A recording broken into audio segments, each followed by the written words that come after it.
Welcome to the Pillar Podcast, where we put racial equity front and center. Join us as we explore equity. We'll take a look at overcoming opportunity gaps and strategies that ensure equitable learning experiences for all students in JCPS.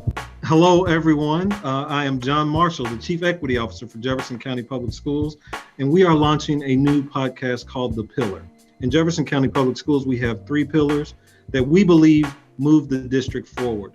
The one that we're going to focus on here for this podcast is racial equity.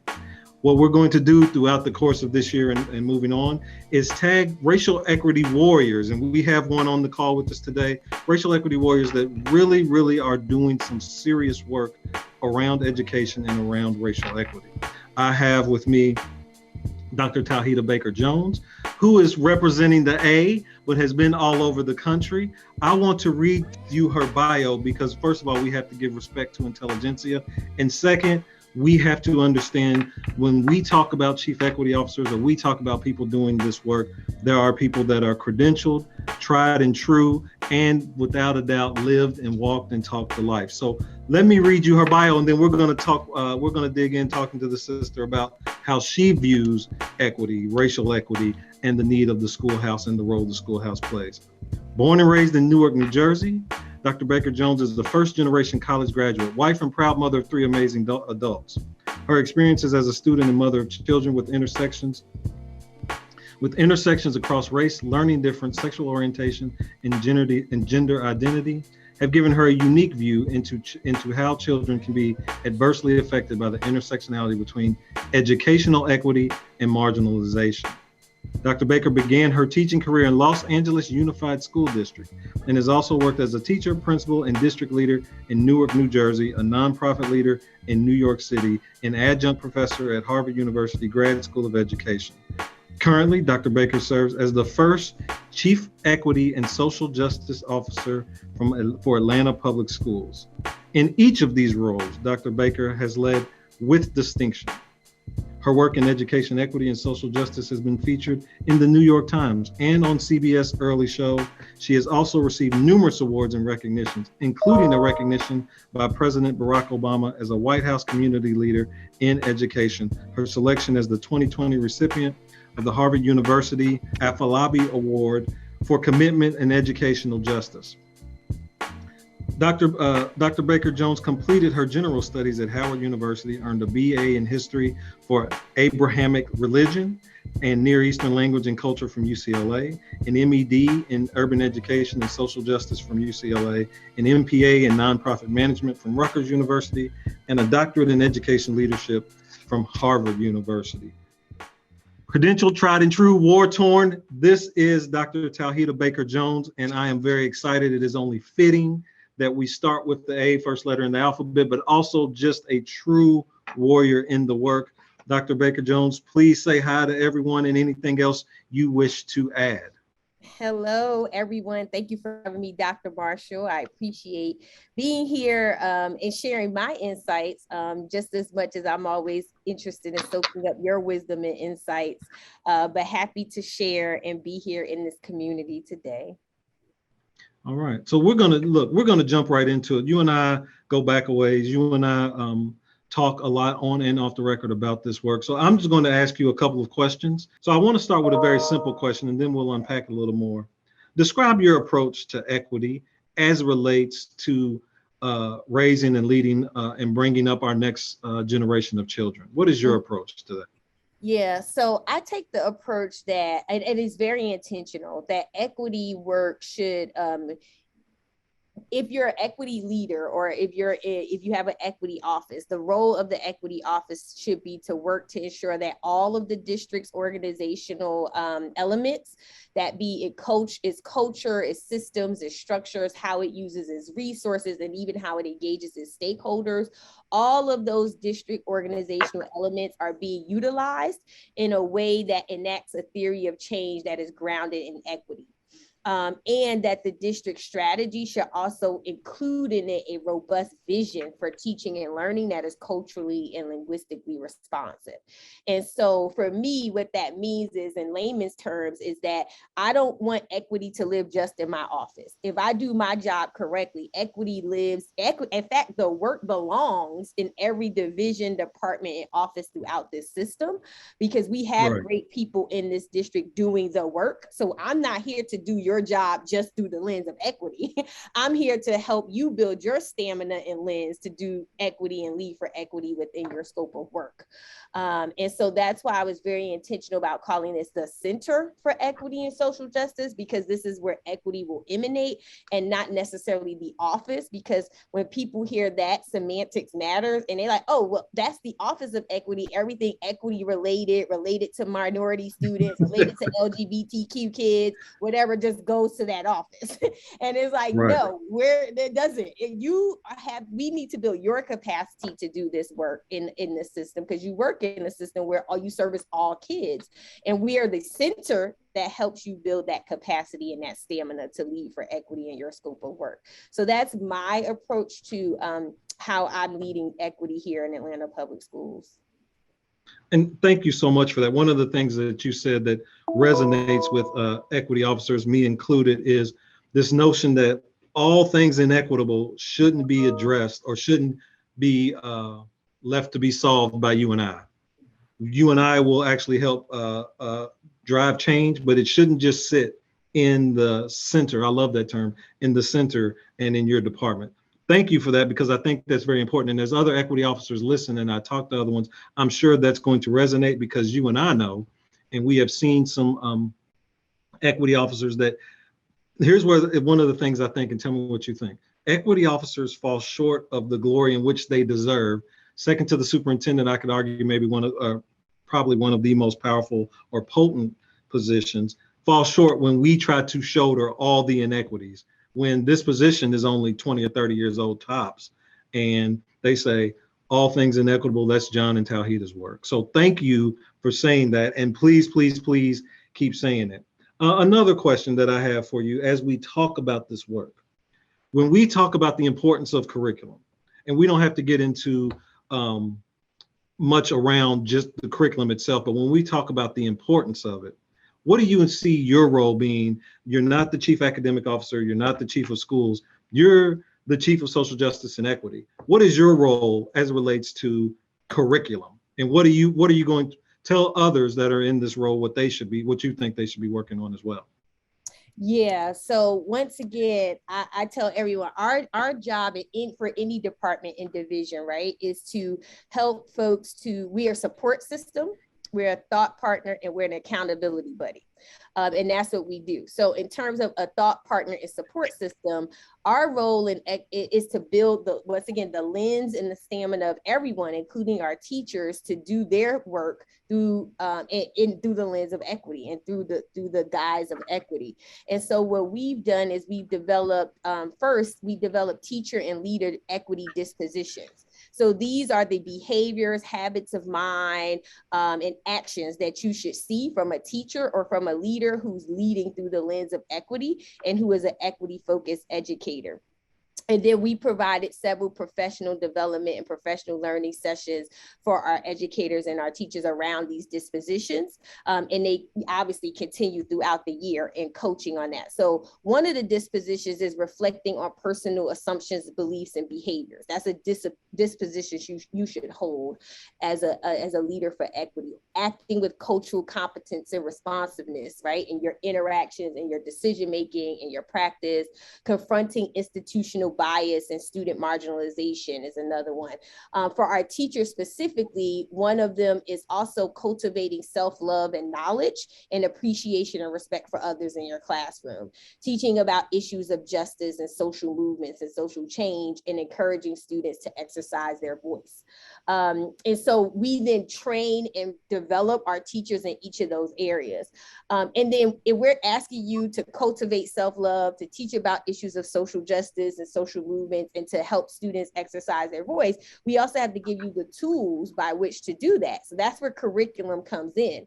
So we are working with, and keep in mind, our office is only 10 years in existence. And with me, I came here in November as the first chief equity officer, and they had to build the division, but we've been fully operational for 4 months. Our staff, most of our staff came on board in April and May as we worked to build the budget and the positions for this office when I got here. So in 4 months, these are the things that we've been able to accomplish. And one of the things we're looking at now is like, okay, we started training our teachers on these dispositions that they should be embodying as equity champions in the classroom. How do we support them in exercising dispositions 4 through 6, which is all about how instruction looks in the class. So we are looking to do a curriculum equity initiative in the district where we audit our curriculum and see ways in which we need to supplement that curriculum to mitigate monoculturalism in the curriculum. And so that's actually something we just started to do about a few weeks ago, and we're in the process of rolling that out so we could build a database of resources for our teachers so that they can supplement the curriculum in a way that is culturally and linguistically responsive, that, you know, allows for you to talk about social change and social justice. We've also developed guidance for our teachers and leaders. We actually are pushing that out this month on how to introduce controversial issues in the classrooms and what steps they should take to do that with intentionality. And then we also have guidance for principals on how to create welcoming and inclusive environments for students, teachers, and leaders on how to create welcoming and inclusive environments. So we operate within our wheelhouse. So we're not trying to supplant the actual district curriculum, but we will work to supplement said curriculum to ensure that it is, culturally and linguistically responsive to our students. And that leads me actually to 2 questions, and I'll start with the first one. And I'm very sensitive about this question because I am not big on blaming parents for things that we should be doing in the schoolhouse. But at the same time, I'm a big believer that we need parents in the schoolhouse helping. What is your role, or what is your vision with parents in Atlanta to help move achievement forward? How do you envision leveraging parent power, if you will?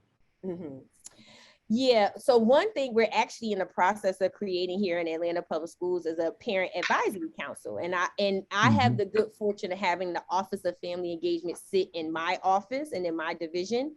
So the director of family engagement reports directly to me. And I did that very intentionally, not having that person report to an ED, but report directly to me so that we can have more interactions because,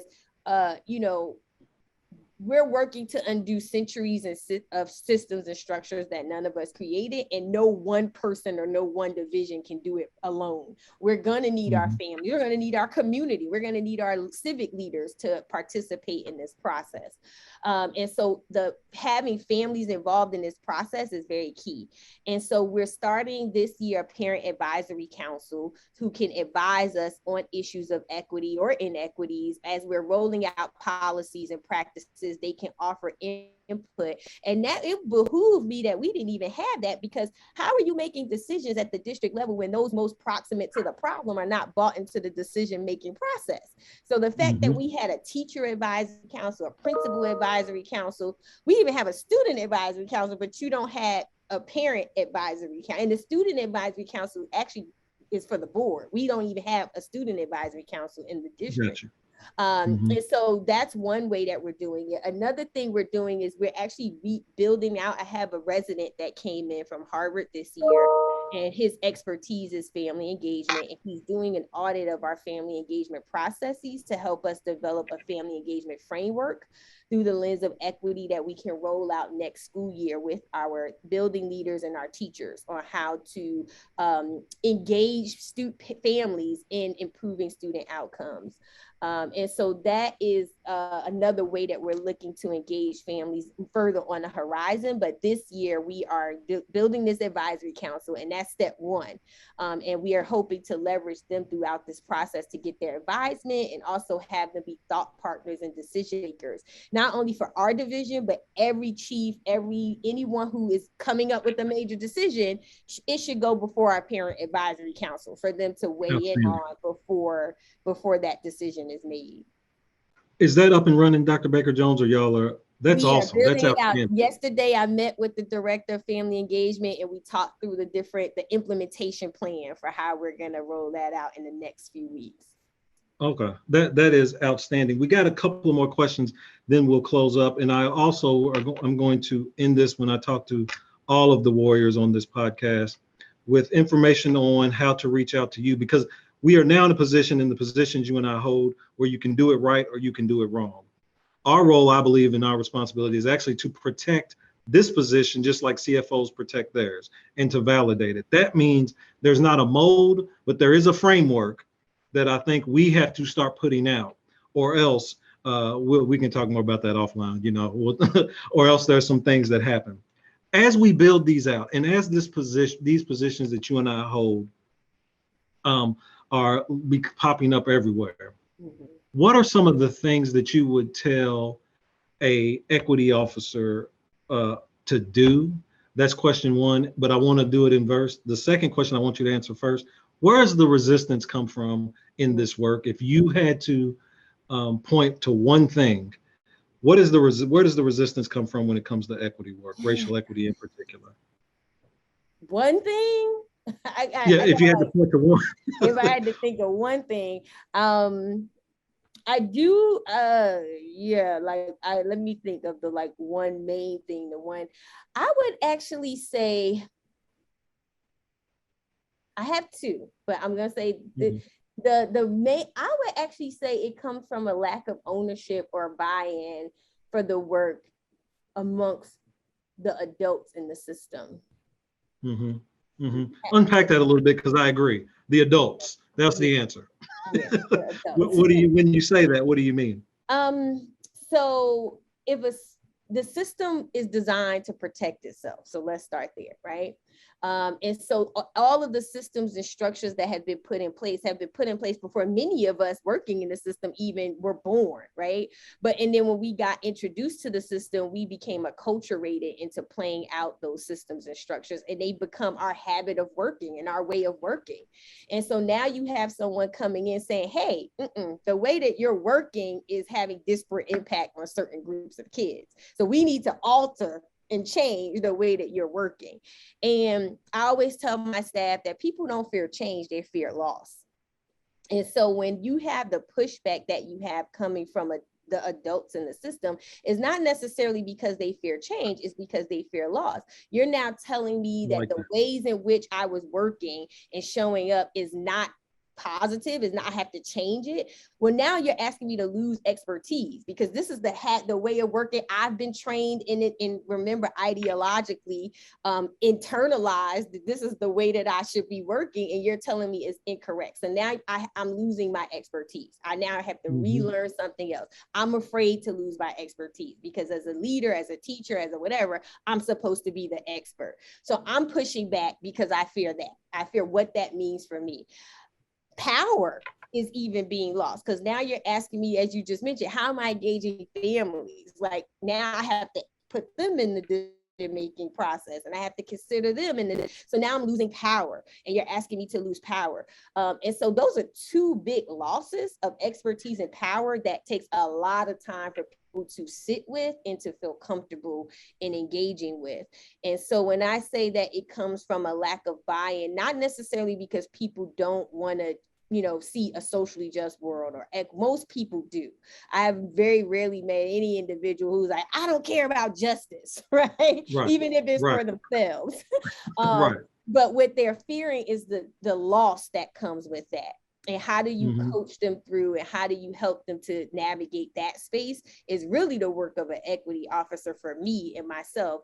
How do I navigate and quickly usher them through that feeling of loss so that we can get to the other side of change where we need to be? Look, and I appreciate that. And you answered the second question. We're going to wrap up with our first podcast of The Pillar with Dr. Tauheedah Baker-Jones with a couple of more questions. And this is the other side of this importance of the work. So I'm going to ask you a question on, talk to me about what you do for self-care. How do you unplug in this very tense position in work, and share with everyone else what you do for self-care? I think that's a very important question. That's a word right there, because I was just telling one of my EDs, because you helped me with this one. You always say that there's another on this call or in this room is another chief equity officer, and I've adopted that. So I wanted to give you your flowers for that. But I was talking with her, and I shared that this job is so difficult because one of the things you're challenging a system that may have, or at least in my case, it definitely has caused either trauma for yourself or trauma for people that you love. And so you're balancing that trauma while trying to address or stop that trauma from happening to others. And it's always this balancing act for that you're in, and checking your emotions while also trying to lead, right? And so that becomes taxing. That's why the average tenure of a chief equity officer is 2.5 years. And so what I try to do to sustain, and I'm not always successful and diligent in that, is that I try to have 3 things in place. I have a sanctuaries, I have rituals and routines, and then I have confidants. And that's very important for me. And I don't know, how everyone else, but for me, a sanctuary is a place where I can go, where I can just be still and be at peace, whether it be church, if that's for me, or it be a mosque, or it be your home is also a sanctuary for me. Some place where I can go and just be and not have to think about all of these different things or elements. And then it's rituals. For me, I wake up every morning giving grace and gratitude and keeping, so I can be thankful for even just waking up and being on a wake up list. So that puts me in a space that no matter what happens throughout the day, I still can sit in that space of, well, there was this gratitude that happened. I also have an evening ritual. I do yoga. And when I get home, I try to do at least 3 days a week. I try to do some yoga and exercise. I definitely do yoga. So then that way I can be centered when I come home and get a center when I come home. So having that ritual of morning gratitude and evening yoga is kind of keeps me balanced. And then confidence, having people I can go to vent to, or mentors like yourself who I could reach out to if I need to get advice, to talk me down and give me perspective. That's also very helpful in keeping me centered and keeping me, moving forward. I may not always be as consistent as I like in all 3 of those things, but I try to be as consistent as possible. Last question or last charge for you, then we will end. We're going to, and I'm going to try to do this for everyone. I want you by name to call the teacher that is to some degree responsible for you standing right here as Dr. Tauheedah Baker. You leave that message and you share with everyone else what this teacher, what this educator, what this warrior did to create warriors like you and I. And this is a message for the world, but this is particularly for him or her. And then we will close up. But I am here, Dr. Tauheedah Baker is here, and it is partly because of what teacher? I would say Christian O'Neill, my history teacher, my 11th grade and 10th grade history teacher at Newark Science High School. I was not a very easy student. So I was a CD student. In fact, I have been arrested several times when I was in high school, but I was smart and I had potential. And I, as a principal, I used to always tell my teachers, only those who see the invisible can do the impossible with a child. And I learned that from Christian O'Neill. Like, he saw the invisible potential that I had and believed in me, and even went to bat for me when other teachers had wrote me off. They thought that I wouldn't be successful. And he advocated for me in ways that I didn't even know, like so much so that I was in the AP class, his class. And I was like, why am I here with all these kids that I don't think I can perform with? And I ended up performing in that, but because he believed in me, I was like, well, let me believe in me. Let me do this. And he would always talk with me. He was the first person to recognize I had a learning disability and give me strategies on how to deal with that. People had literally just checked out and just disinvested. And because of his investment, helping me figure out how to be engaged in school and not check out because I had a disability, and believe in myself and cultivate that, I literally excelled in that one class, which then allowed me to excel in many other classes as well. And it's because of him I became a history teacher. He also went to Howard University, and I went to Howard University, and I ended up coming back working at my alma mater. And the first day that I showed up in the staff room, he was in there, and he said, I always knew you were going to make it. Everybody else thought you weren't, but I always knew you were going to make it. Good. And so has always and will always, he has since passed away, but he will always be my favorite teacher, and the person who literally, because of him and one other educator, is are the reasons that I'm sitting here today.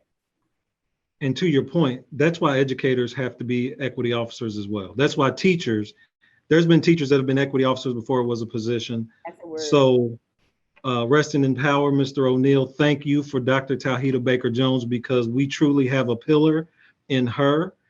This is the first podcast of Jefferson County Public Schools podcast called The Pillar. We started off with a dynamo, Dr. Tauheedah Baker-Jones from Atlanta Public Schools.